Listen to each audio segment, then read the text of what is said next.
Welcome to the first edition of Timbo's Tips. Today we're going to be learning how to tune a snare drum like me. I've got an Instagram channel called Timbo from Kino where I keep getting a lot of questions about, hey Tim, how do you tune your drums? Well, today is going to be the first installment that kind of talks about my methodology.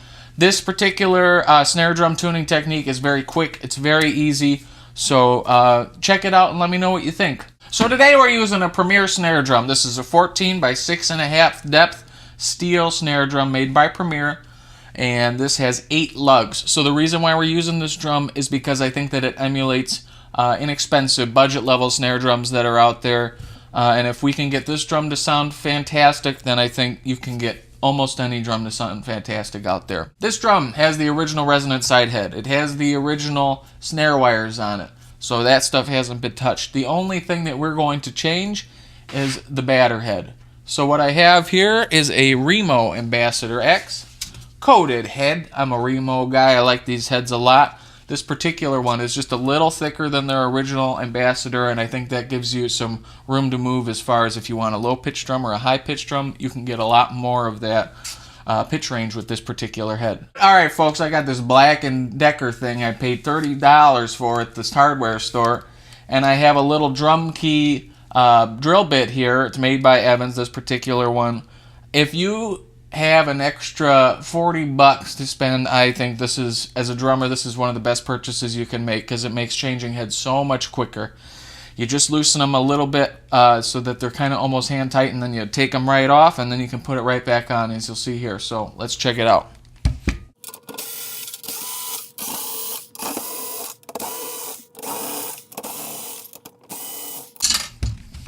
It's as easy as that.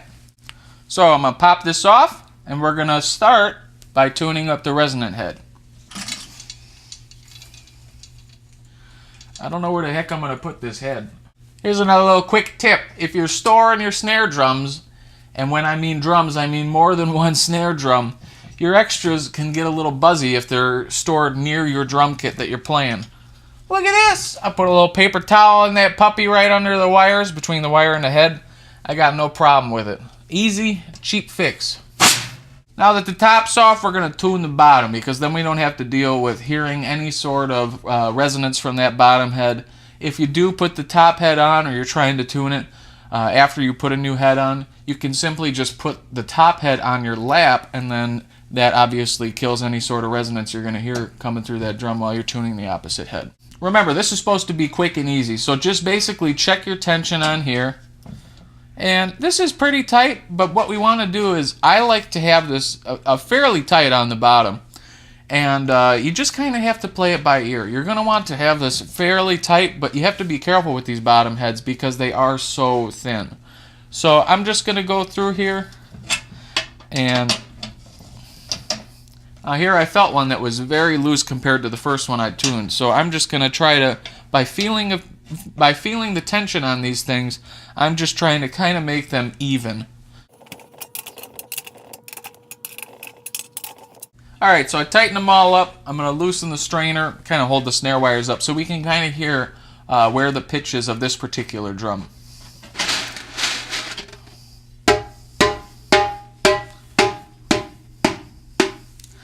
Now, if you hear that, you're going to hear some variance in pitch around the drum.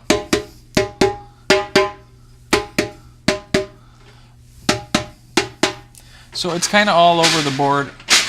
All I'm going to do is a couple of these things. I heard this one here was fairly low, this one over here was fairly low. I'm going to tune them up a little bit.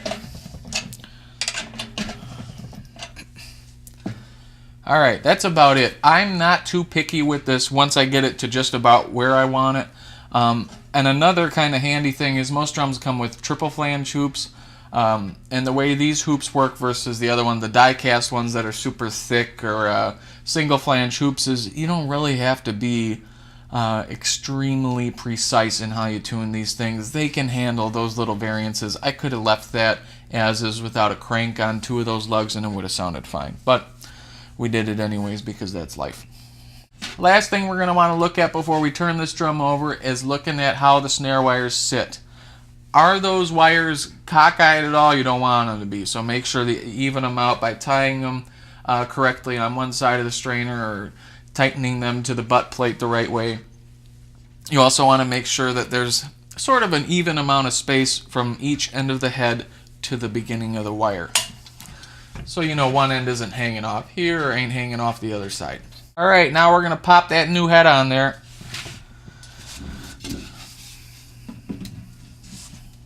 We're going to start tightening this up. And basically I'm just going to go finger tight right now with this.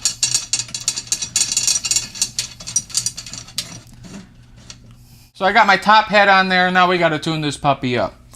So right now, woo, she is low. And that's okay because it's a good starting point, actually, as bad as that sounds.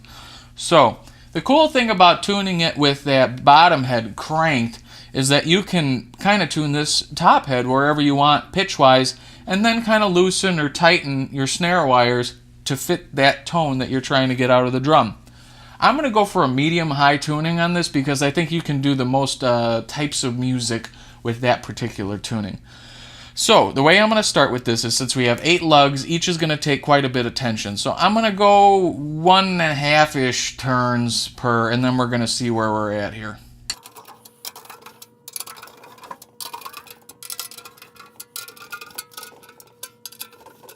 Alright, so it sounds like it's actually kind of a medium-low tuning right now, so let's give that a listen. Not necessarily a tone that I'm looking for out of a steel drum. I'm going to continue to bring it up, let's say a half a turn-ish per lug here. The only thing that you're going to want to feel on this drum is the amount of tension with your fingers, so you want to kind of make sure that it feels even as you're going, because that makes it easier to get the pitch the same around each lug after we're done getting it to about where we want it.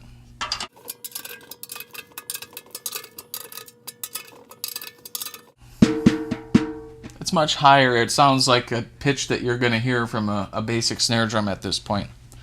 So here's another secret for seating the head, and that means we're going to try to get this head to not detune so much. You know, when you put a new head on a drum, it's going to lower in pitch as you play it for a half hour or an hour, and that's kind of a pain in the butt because then you got to retune it right away. So what I like to do is I put a little elbow into these puppies, just like this.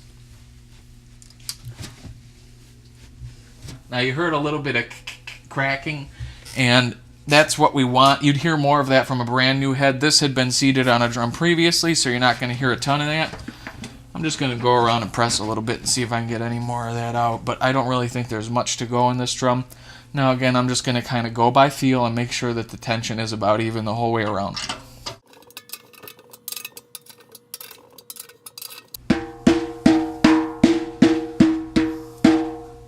Did you hear those tuning variances?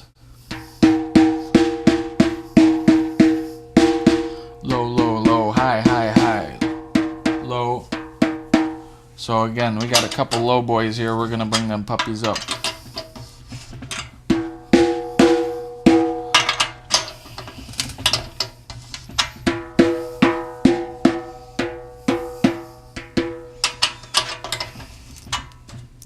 Let's see what we got.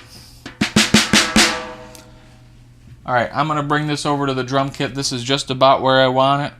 And I think we got something we can use here. And I think if you get to this point with your drum, I think you're going to be really happy with what you hear.